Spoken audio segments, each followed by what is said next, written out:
Queridos irmãos, eu os convido a abrir a palavra de Deus no Evangelho de Mateus, onde nós vamos ler no capítulo 15, a partir do verso 21, a história de um encontro de Jesus com uma mulher, que certamente não foi um encontro fortuito, casual, sem nenhum propósito. A história é contada aqui em Mateus capítulo 15, mas também em Marcos capítulo 7, do versículo 24 a 30. De modo que, se você tiver como aí marcar um e outro, você talvez vá comparar uma narrativa com a outra. Diz assim a palavra de Deus: Partindo Jesus dali, retirou-se para os lados de Tiro e Sidom. E eis que uma mulher cananeia, que viera daquelas regiões, clamava: Senhor, Filho de Davi, tem compaixão de mim. Minha filha está horrivelmente endemoniada. Ele, porém, não lhe respondeu palavras. E os seus discípulos, aproximando-se, rogaram-lhe: Despede-a, Senhor, pois ela vem clamando atrás de nós. Mas Jesus respondeu: Não fui enviado, senão às ovelhas perdidas da casa de Israel. Ela, porém, veio e o adorou, dizendo: Senhor, socorre-me. Então ele respondeu e disse: Não é bom tomar o pão dos filhos e lançá-lo aos cachorrinhos. Ela, contudo, replicou: Sim, Senhor, porém os cachorrinhos comem das migalhas que caem da mesa dos seus donos. Então lhe disse Jesus: Ó mulher, grande é a tua fé, faça-se contigo como queres. E desde aquele momento, sua filha ficou sã. Que Deus abençoe sua palavra, amém? Vamos falar com Ele. Ó Deus amado e querido Pai, muito obrigado por tua palavra, que é suficiente para nos falar pela simples leitura do que está registrado. Mas suplicamos que, além de lermos a tua palavra, o Senhor nos ajude a compreender a tua palavra na exposição que será feita. Ó Deus, quem sou eu para falar das tuas maravilhas e dos meus lábios sair a tua palavra para o teu povo? Eu que sou pecador como eles isso também são. Mas, ó Deus, com a certeza de que o sangue de Jesus já nos purificou de todo pecado, e que o Senhor nos dá a oportunidade de estar aqui para te adorar, para te bendizer, para falar contigo e também para te ouvir, é que nós nos colocamos agora diante de ti. Fala conosco, fala ao nosso coração e abençoa-nos, Senhor, com a tua graça e misericórdia, não apenas aqueles que estão aqui, mas também aqueles que estão nos assistindo, ó Deus, pela TV, pela internet. Abençoa cada um de nós. É assim que nós te oramos, em nome e para a glória de Jesus. Amém. Queridos, no ano de 2017, eu fiz uma conta da quantidade de viagens que eu fiz. Ao todo, eu fiz 83 trechos aéreos no ano. E nessas viagens, algumas vezes, eu encontrei pessoas que certamente eu não tinha a mínima ideia de quem elas eram. Não vou vê-las novamente. E certamente a minha presença perto delas, na poltrona ao lado ou na fila do embarque, não fazia a mínima diferença. Eu era um desconhecido para elas e elas eram desconhecidas para mim. Mas de vez em quando você encontra alguém que você conhece. Algumas vezes que você reconhece, porque você já conhecia, já sabia quem era, até uma pessoa próxima, e você cumprimenta, se der tempo, bate um papo e assim por diante.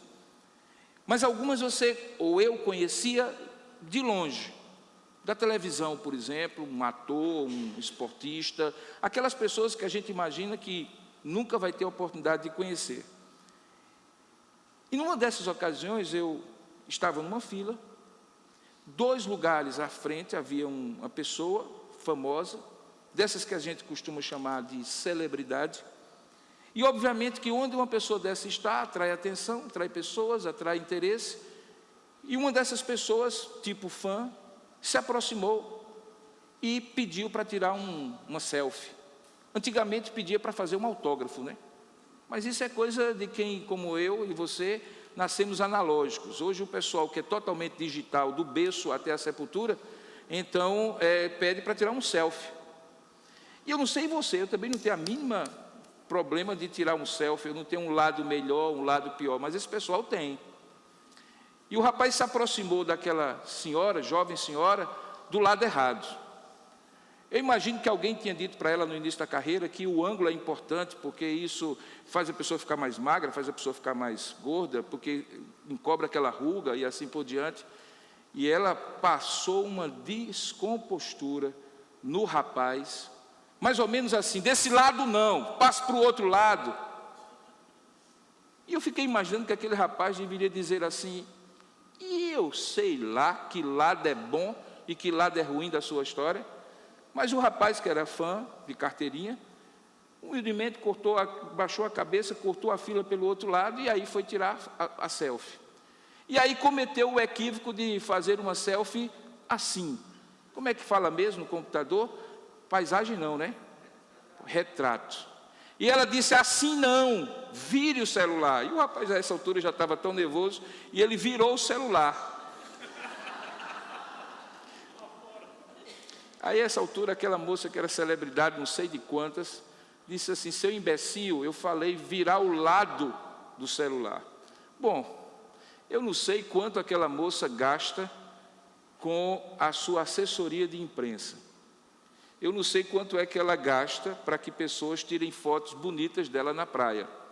Eu não sei quanto é que ela gasta para que notícias boas sejam mandadas para os órgãos de imprensa. Mas se ela gastar R$1 ou R$1 milhão, ela acabara de ter um prejuízo grande, porque a fila inteira começou a literalmente falar mal daquela moça, e alguns, na época de hoje acontece muito, começaram a vaiar aquela moça, chamando-a de grosseira, disso e daquilo outro. Resultado, ela simplesmente saiu da fila, e eu não sei se ela embarcou no outro voo, mas naquele eu não a vi mais.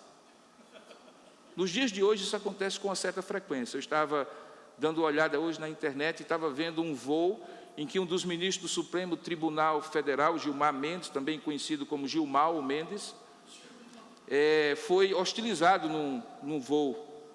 E naquela hostilização ele permaneceu ali tranquilo, ou aparentemente tranquilo, e isso acontece em mesa de restaurante hoje, acontece em voo, saguão do aeroporto, porque hoje as pessoas estão cada vez mais capazes de ter todo tipo de grosseria ou todo tipo de carinho, a depender da atitude daquela pessoa, seja pregressa ou seja naquele momento.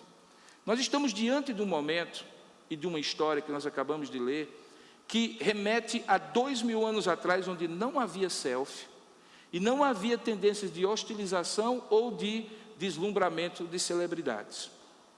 Jesus tinha acabado de sair de uma região de Israel, próxima de Jerusalém, e ele vai na direção do mar Mediterrâneo, ou do grande mar. Tanto é que diz no verso 21, que ele partiu dali, de Jerusalém, na região da Judéia, e foi para a região do mar Mediterrâneo, onde hoje é Tiro, onde era na época Tiro e Sidom.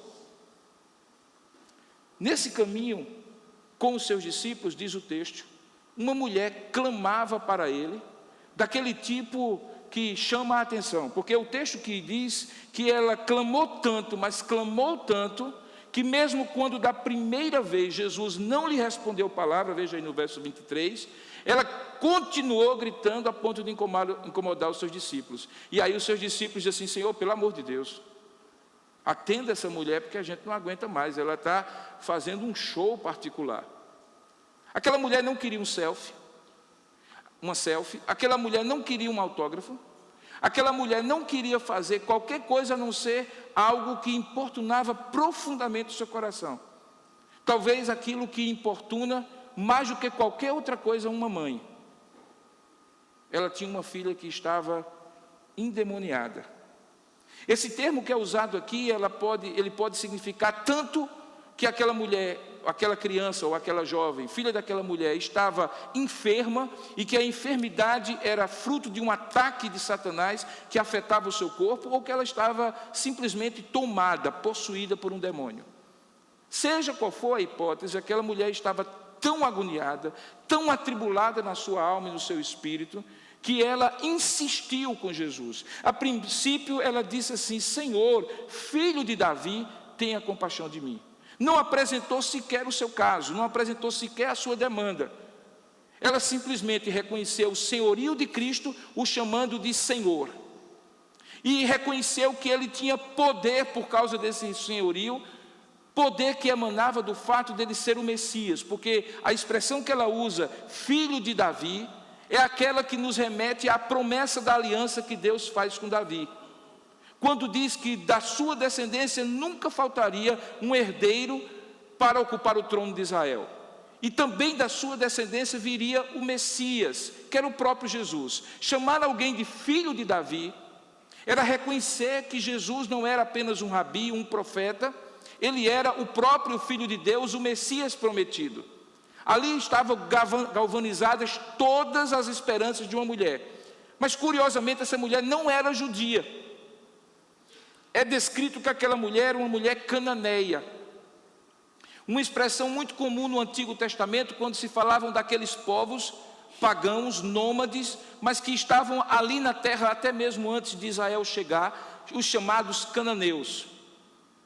Alguns conhecidos como cananeus propriamente dito, outros mais específicos, girbuzeus, girgazeus, as várias tribos e clãs e características étnicas que compunham esse grande grupo chamado cananeus. Mas no Novo Testamento essa expressão não é muito comum, porque no Novo Testamento nós já estamos diante de uma terra que tinha sido ocupada pelos romanos, e não era comum que se chamassem pessoas de cananeus.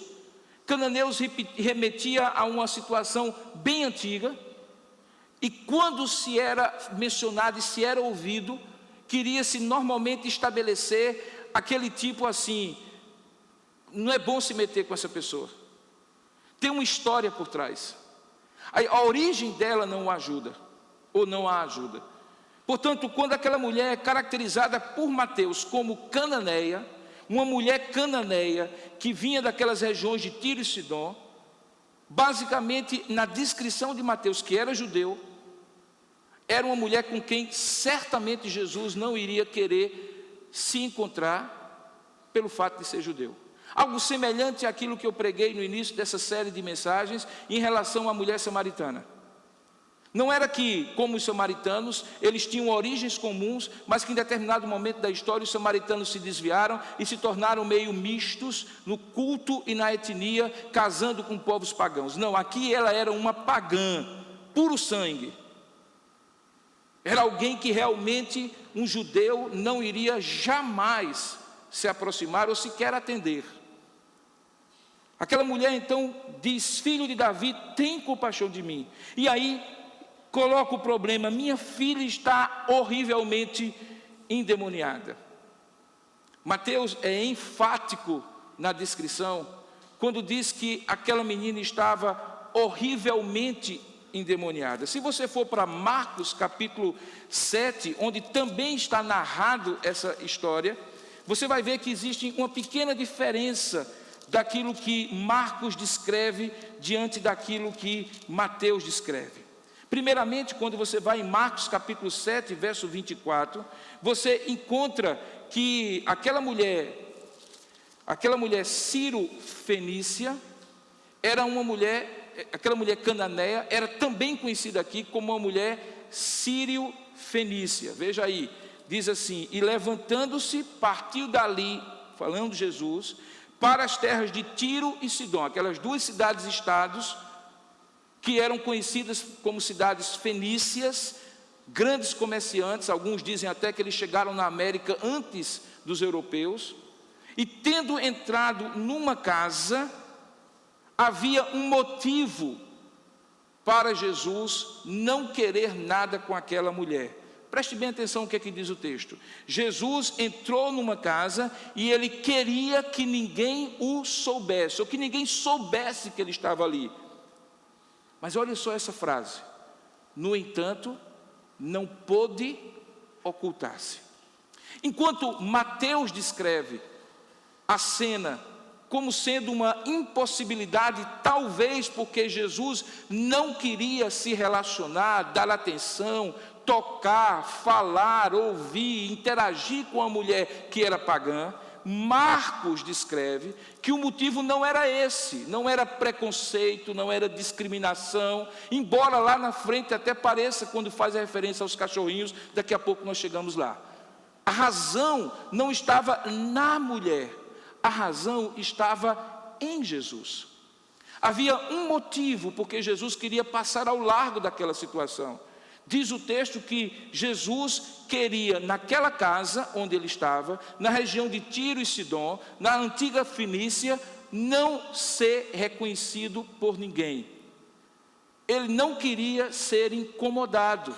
Talvez era um tempo de retiro, talvez era um tempo de ocultamento daquilo que ele iria fazer. Jesus algumas vezes fazia isso, subia ao monte para orar, chamava alguns discípulos, dava um tempo para depois continuar o trabalho e a missão.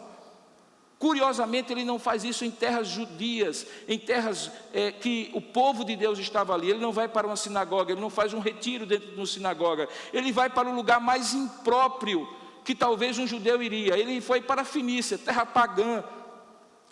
E quando entrou naquela casa, diz o texto que ele não queria que ninguém o soubesse. Mas olha essa expressão, mas não pôde ocultar-se. Nós estamos diante, portanto, de um Deus que pode tudo, mas não pode uma coisa. Que Deus é esse? Nós sabemos que Jesus é todo poderoso, mas diz o texto que ele não pôde ocultar-se. Por que Jesus não podia se ocultar? Será que ele não podia mesmo? Ou será que um motivo não nele, mas naquela mulher, fazia com que ele tivesse que sair da sua situação que ele desejava que fosse oculta para ser manifesta? Eu acredito piamente que naquele momento, por vias que nós não conseguimos compreender, havia uma agenda intencional de Jesus, a agenda pública, daquela que se publica no site, daquela que se manifesta na assessoria de imprensa de uma grande celebridade, e havia uma agenda oculta, que era de Deus para Jesus, para o próprio Filho de Deus. Ele não pôde ocultar-se, porque uma mulher, diz o verso 25, cuja filhinha, e aí nós descobrimos que ela era pequena mesmo, era criança, e estava possessa de espírito imundo. E aí descobrimos no texto de Marcos que não era uma enfermidade, era uma possessão demoníaca mesmo.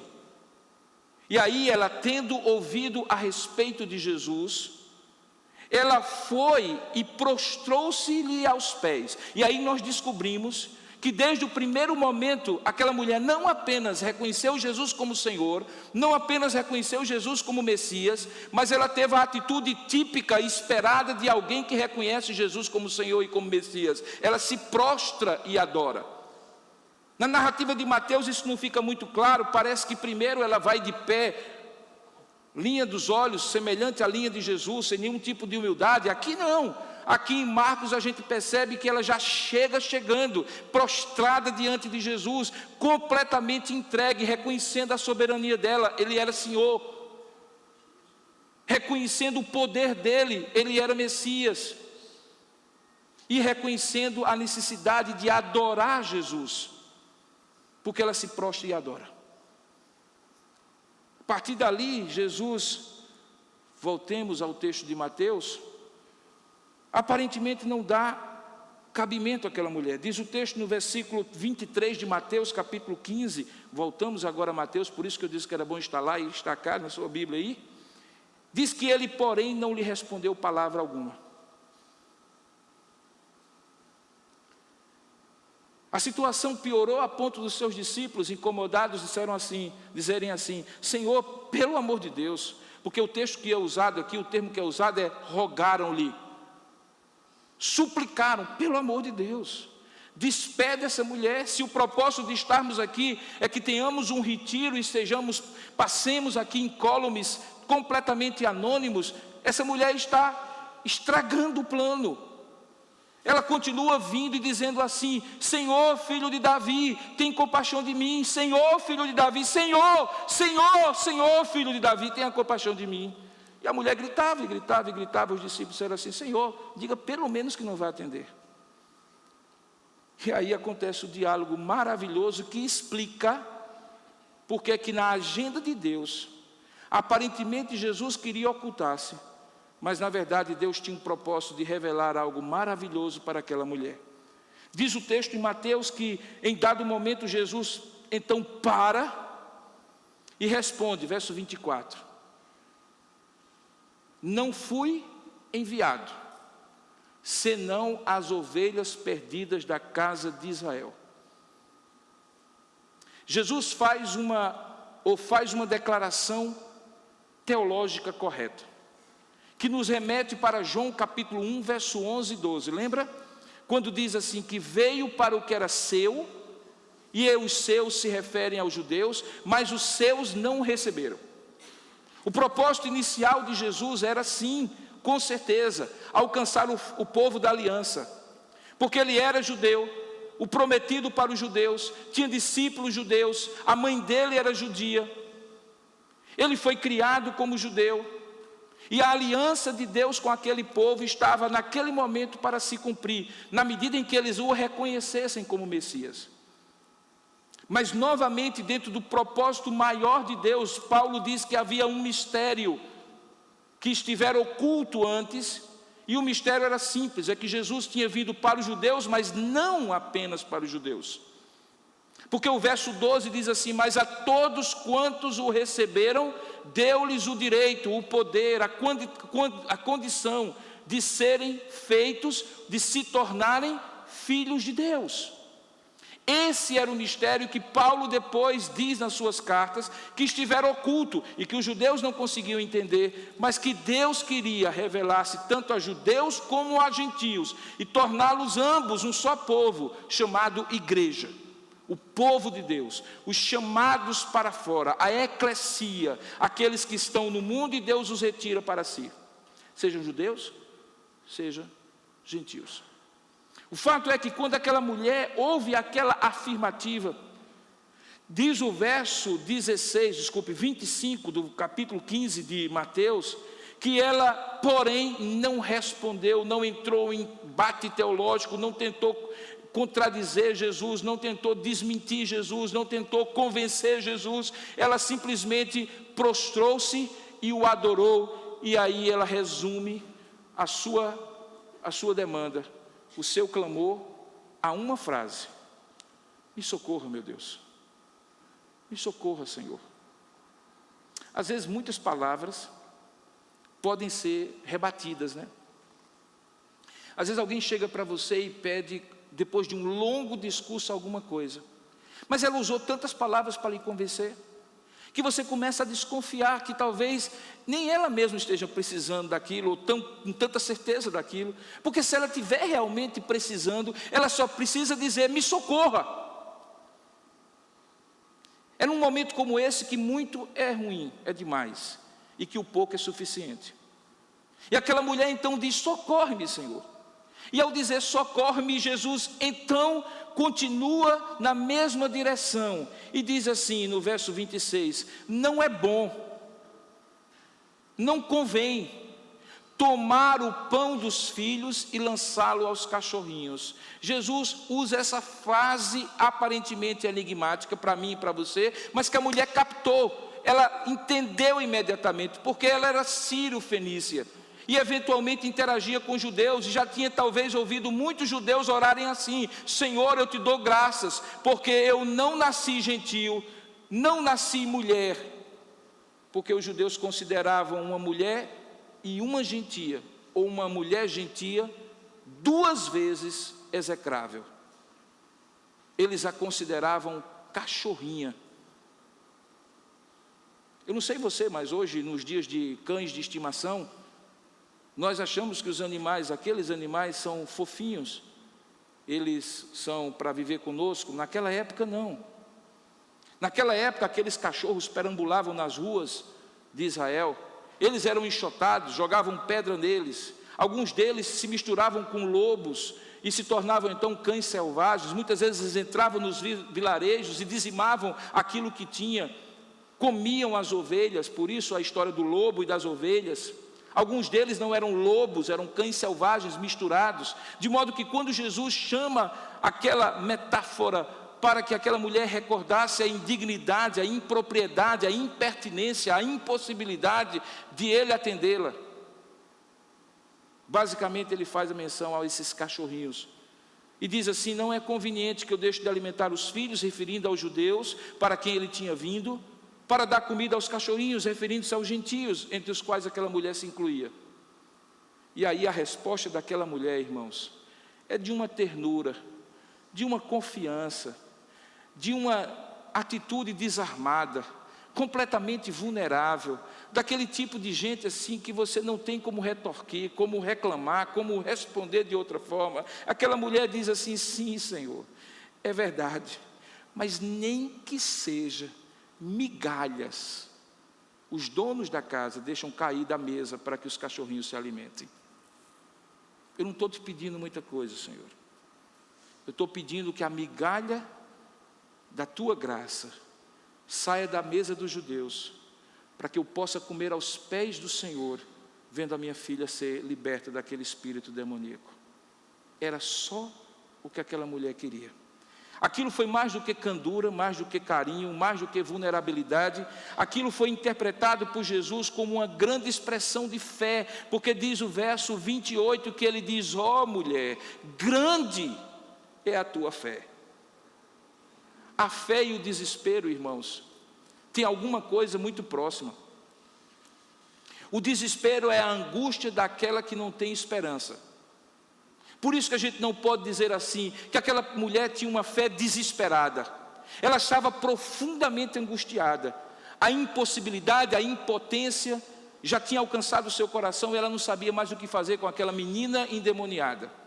Mas ela continuava firme numa convicção, que aquilo que ela não podia fazer, Jesus, de quem ela tinha ouvido falar tanto e tão bem, daqueles milagres e operações miraculosas de Deus, salvando vidas, expulsando demônios, multiplicando pães, curando enfermos, ele estava ali diante dela. E então ela pede algo muito simples: Senhor, deixe que a tua graça caia da tua mesa e eu como as migalhas dos teus pés. Jesus interpreta aquilo como mais do que desespero da situação, por causa da situação. Ele interpreta aquilo como uma expressão de fé. E é aí que o desespero e a fé se distanciam. Apesar de muitas vezes ser a angústia do que não é possível para o homem, o que move a fé e o que move o desespero. Porque quando aquela mulher vê o desespero, mas ao mesmo tempo ela reconhece em Jesus a capacidade, o poder, a autoridade de fazer algo por ela, o seu desespero se reveste de algo chamado esperança. E a esperança move aquela mulher a crer e confiar e tocar no coração do Salvador, com a sua disposição de receber o mínimo possível, mesmo que a sua necessidade fosse a máxima. Jesus interpreta isso como uma expressão de grande fé, no capítulo 15, no versículo de número 28, e diz: ó mulher, grande é a tua fé. E porque aquela mulher tinha demonstrado a Jesus completa vulnerabilidade, dependência dele, tinha se mostrado alguém capaz de receber qualquer coisa que ele fizesse, um alívio se fosse o caso, ou a cura completa se ele quisesse, sabedoria para ela lidar com aquela situação, ou a libertação daquela filha, se ele quisesse. Jesus diz uma das suas frases também mais enigmáticas. Ele diz assim: seja feito conforme tu queres. Esse é o mesmo Jesus que já tinha ensinado a essa altura a oração chamada Pai Nosso, a chamada oração dominical, e que tinha ensinado aos seus discípulos que a verdade talvez fosse o contrário do que ele estava dizendo.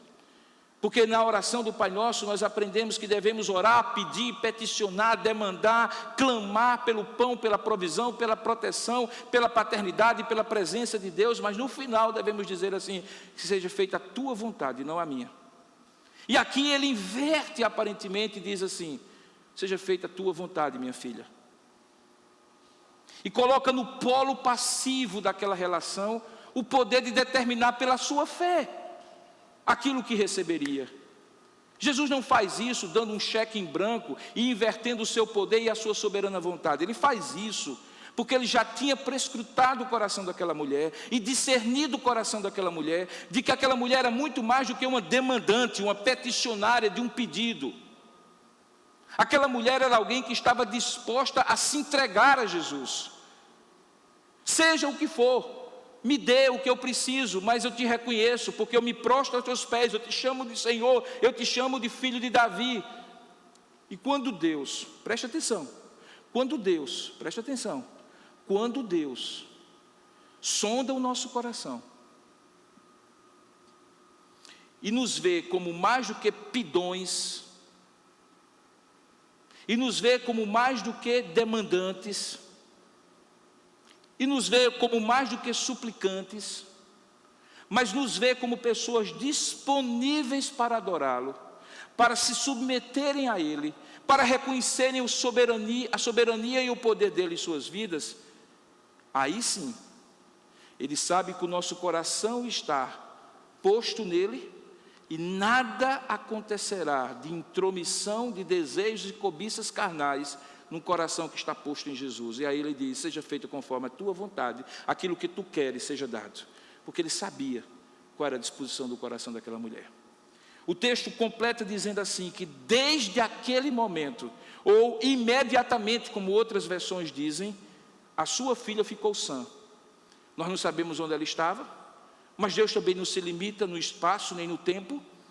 E mesmo que estivesse a quilômetros de distância, como ele tinha feito com o filho do centurião, quando ele pediu e o filho estava em casa e o centurião estava vindo, que quando o centurião volta já encontra o menino curado, assim também, imediatamente, aquela mulher teve a alegria de ver a sua filha curada. Queridos, nós começamos no primeiro domingo deste mês, primeiro domingo do ano, uma série de mensagens. Providência e propósitos. Deus nunca encontra alguém por acaso. O que é que nós aprendemos desse encontro que não foi casual? O que é que nós aprendemos? Aprendemos algumas verdades importantes. A primeira delas é que Deus tem sempre uma agenda oculta, soberana, real, poderosa, altíssima, toda poderosa, que nós não conhecemos. Há uma história que é a história que todos veem, que você vê, que você percebe, que você prevê, que você planeja, que você coloca na agenda, que você coloca no celular e diz: eu vou fazer isso, eu vou estar em tal lugar, eu vou fazer aquilo, eu vou estar com quem, e assim por diante. Essa é a história. Mas existe uma meta-história, uma história supranatural, acima da natureza humana de planejar, prever e desejar, que é a agenda oculta de Deus. E na agenda oculta de Deus, Ele consegue juntar essas duas pontas. Ele providencia aquilo que eu preciso, mas Ele faz o propósito que só Ele conhece. Ele dá aquilo que eu estou carecendo, não necessariamente do jeito que eu quero, na hora que eu quero, mas Ele não é insensível à minha necessidade, mas Ele vai além da nossa necessidade.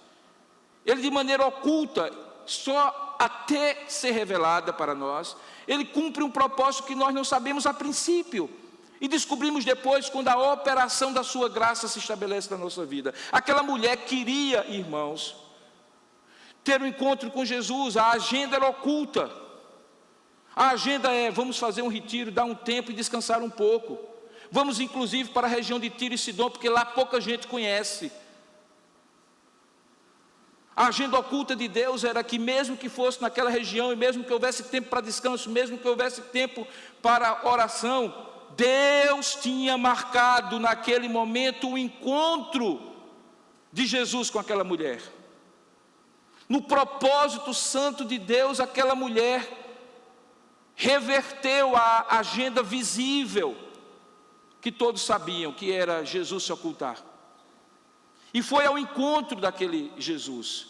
Mas na verdade não foi aquela mulher que buscou Jesus, embora assim a narrativa conte.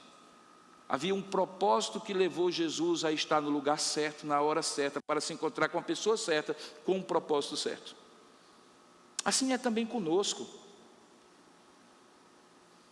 Você sai amanhã de manhã com uma agenda. Eu tenho a minha já, na verdade eu tenho a minha agenda da semana. Eu não consigo funcionar sem entender como é que, para mim, eu fecho os olhos e está ali aquela segunda, terça, quarta, quinta, tal. Parece um negocinho assim de computador. Mas eu sei lá o que é que Deus vai querer para mim amanhã de manhãzinha. Quais são os encontros que Deus quer que eu tenha. Que providências Ele vai tomar. Que propósitos Ele vai cumprir na minha vida, comigo, sem mim, apesar de mim. Eu não sei.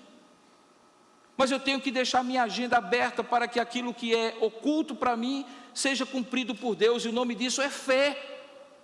É a confiança de dizer assim amanhã pela manhã, quando você acordar: Senhor, muito obrigado por este dia. Eu não sei o que Ele me reserva, eu não sei sequer se eu vou completá-lo, mas eu sei de uma coisa: eu estou disponível para reagendar tudo e me colocar à tua disposição, porque quem sabe o Senhor tem um encontro que vai prover tudo o que eu preciso, mas mais do que isso, vai cumprir um propósito que eu não conheço hoje.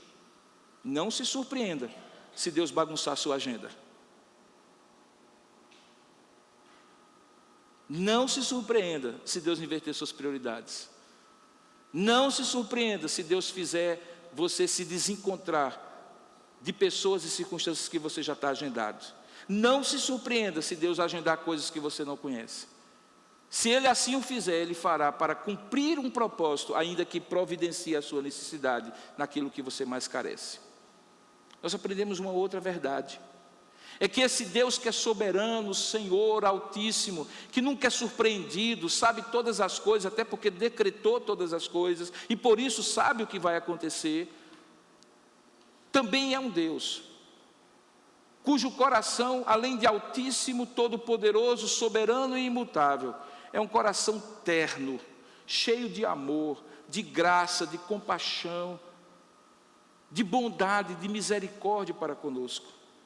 E quando ele então ouve aquela mulher desesperada, mas ao mesmo tempo confiante, clamar, o coração de Deus se volta para aquela mulher. O Deus que pode tudo não pôde ocultar. Sabe por quê? Porque havia uma necessidade que só Ele poderia fazer. E quando Deus se encontra com a sua necessidade, Ele faz aquilo que você não espera, mas que Ele, tocado pelo amor e pela graça, realiza.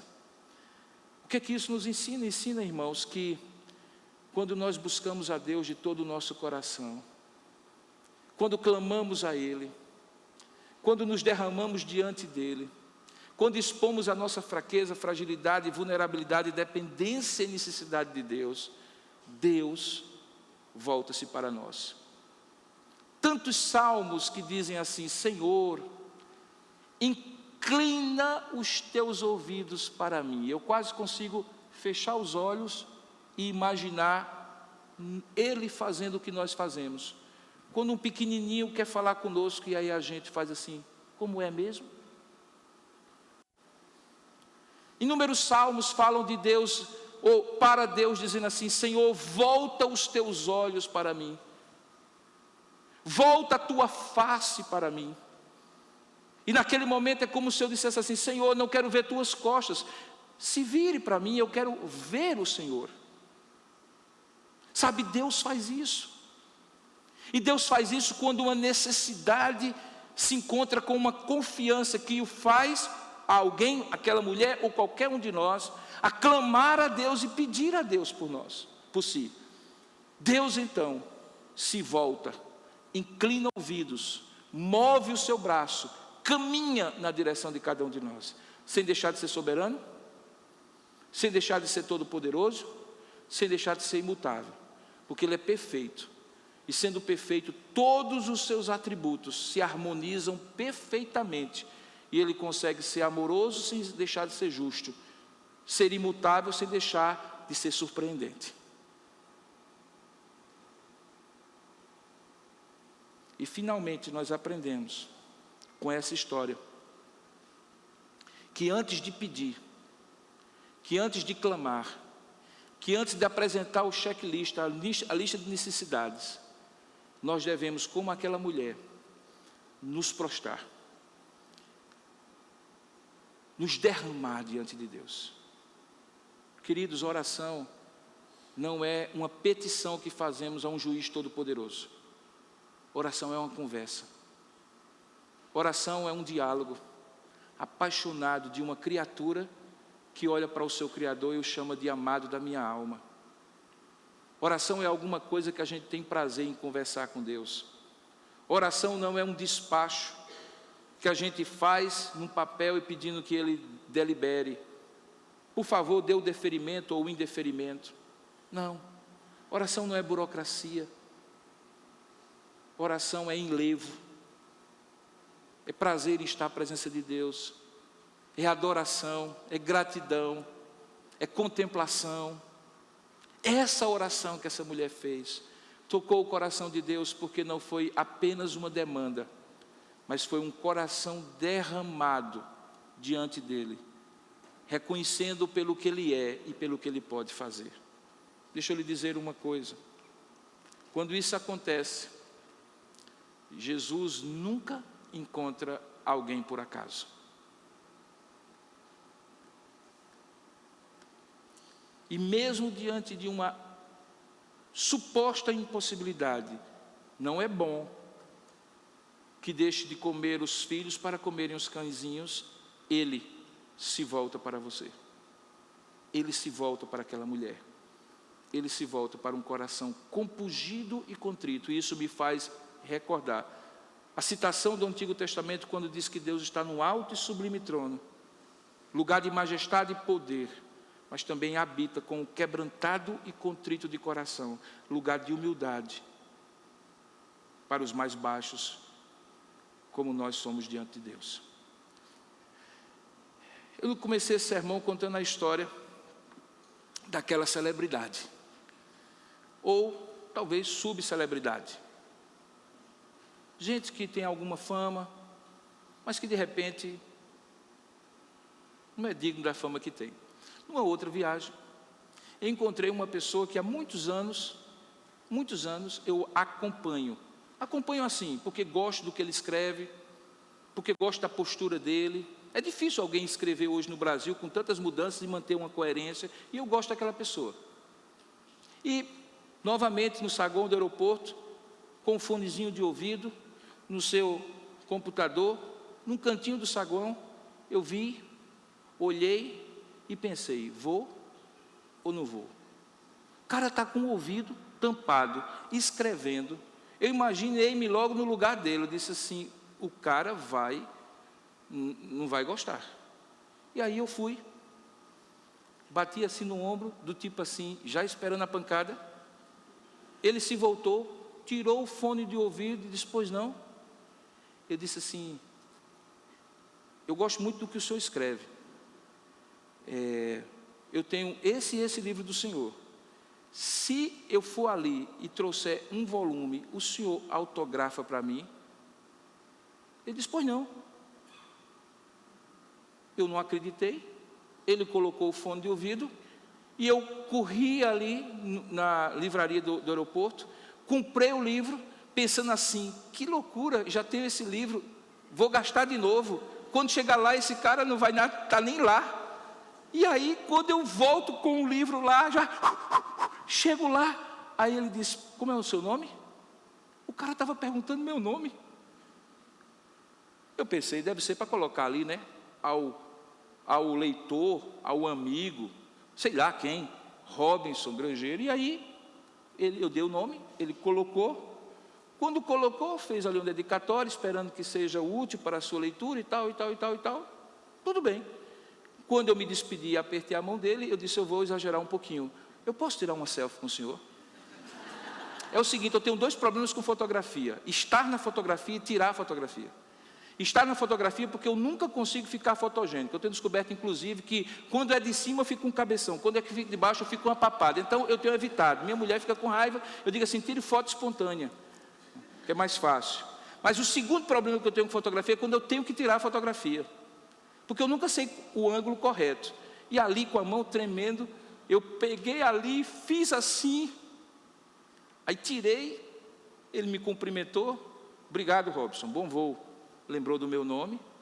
E aí eu fiquei eufórico, vendo aquilo ali e vendo a fotografia. Aí descobri que eu tinha sido tão imbecil na fotografia que eu tinha enquadrado ele, mas eu estava fora da fotografia.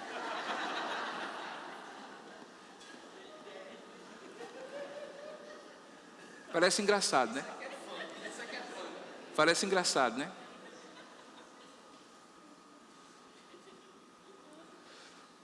Parece engraçado. Mas daquele encontro, o mais importante é que aparecesse Luiz Fernando Veríssimo e não Robson Grangeiro. Nesse encontro, o mais importante é que apareceu Jesus e não aquela mulher Ciro Fenícia. O que é mais importante no seu encontro?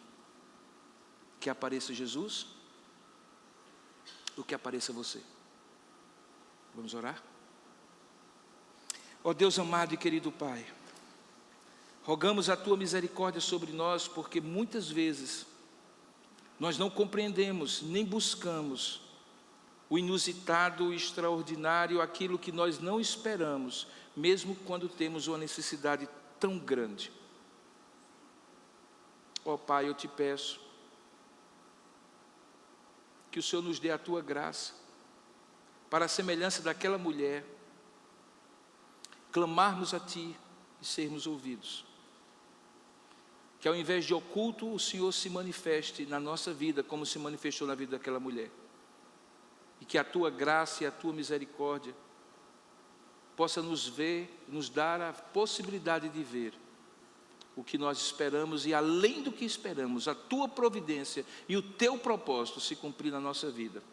Porque certamente, conosco e com qualquer um de nós, o Senhor nunca se encontra por acaso.